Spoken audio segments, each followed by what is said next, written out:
যাও, মুখটা ধুয়ে আসো, যাও।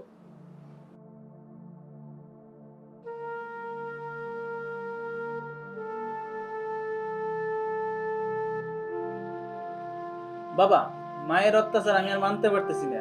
দিন দিন মায়ের অত্যাচার বেড়েই চলছে। এইভাবে শিউলি কতদিন সহ্য করে যাবে? তুমি একটা কিছু করো বাবা। রাসেল, আসলে হয়েছে কি, তোর মা চায় না যে বৌমা এই বাড়িতে থাকুক। ঠিক আছে, তুই কোনো টেনশন করিস না, আস্তে আস্তে ঠিক হয়ে যাবে। খা এখন, খা। ঠিক আছে বাবা, তুমিও খাও।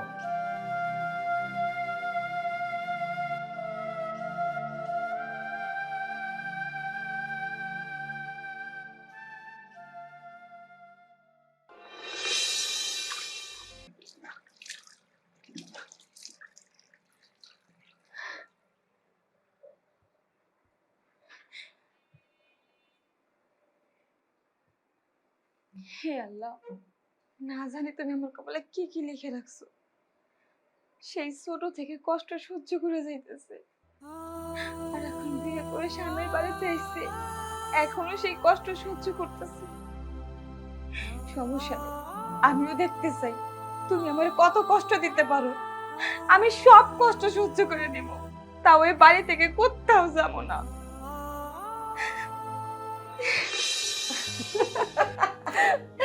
মা, আজকে তুমি যা করলে একদম ফাটিয়ে দিলে মা, ফাটিয়ে দিলে। তোমার ছেলের সামনে ওর বউকে কি নাজেহালটাই না করলে তুমি। মা, তুমি কিন্তু টেলিভিশন অভিনয় করলে দারুণ করতে পারতে, একেবারে হিট। শোন, যাই বলিস না কেন, রান্নাটা কিন্তু খুব ভালোই হয়েছে। হ্যাঁ, কিন্তু কি করব, এই ছোট লোকের বাচ্চাটাকে সকাল থেকেই আমার রাগে কাজ ঝিমঝিম করতেছিল, কিভাবে ওকে একটা শিক্ষা দেওয়া যায়। ঠিকই করেছো একদম। দুপুরবেলা টেবিলে যখন সুযোগটা পেলাম তখন আর হাতছাড়া করিনি, দিলাম একেবারে ধুয়ে। বেশ হয়েছে, একদম বুঝুক মজা এখন। শোন, তোকে যদি কিছু উল্টো পাল্টা বলে একদম ছাড়বি না, প্রয়োজন হলে গায়ে পর্যন্ত হাত তুলবি। হ্যাঁ,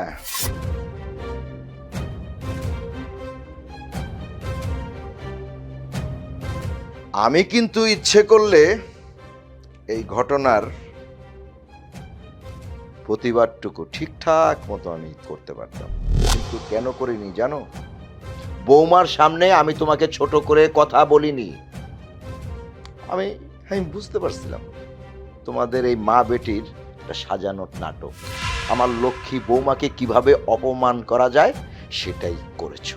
আচ্ছা রাসেলের মা, আমার বৌমার সাথে এমনটি তো নাও করতে পারতে, কি দরকারটা ছিল? হ্যাঁ হ্যাঁ, দরকার ছিল, কারণ ওই ছোট লোক ফকিনীর বাচ্চাকে আমি সহ্য করতে পারি না, দুই চোখে দেখতে পারি না।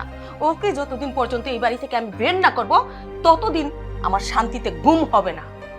এই কাজটি কিন্তু ভুলেও তুমি করতে যেও না, বুঝতে পারলে?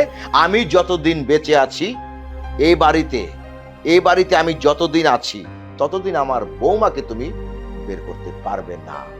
বাহ, তুমি কি আমার সাথে চ্যালেঞ্জ করছো? হ্যাঁ, আমি চ্যালেঞ্জ করছি, কারণ কারণ আমার ছেলে বৌমাকে খুব ভালোবাসে। অতএব তুমি আমার বৌমাকে এই বাড়ি থেকে বের করতে পারবে না। আর শোনো, আমার লক্ষ্মী বৌমাকে এই বাড়ি থেকে বের করার চেষ্টাও কিন্তু তুমি করো না, কথাটা মাথায় ঢুকিয়ে রেখো।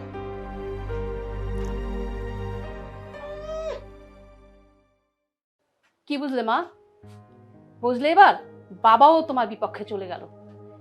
আমার মনে হয় না তুমি আর এই সংসারে বেশি দিন টিকতে পারবে।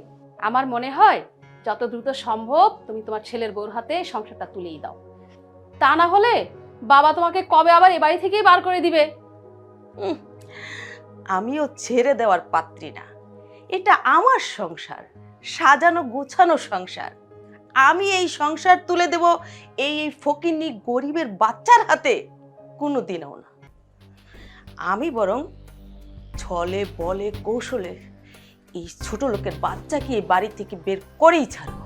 মা, আমার মনে হয় না তুমি এই কাজটা করতে পারবে, কারণ এ বাড়িতে বাবা ভাই সবাই তো দেখছি ওর পক্ষে, তোমার পক্ষে তো কেউই নাই। পারবো না, না?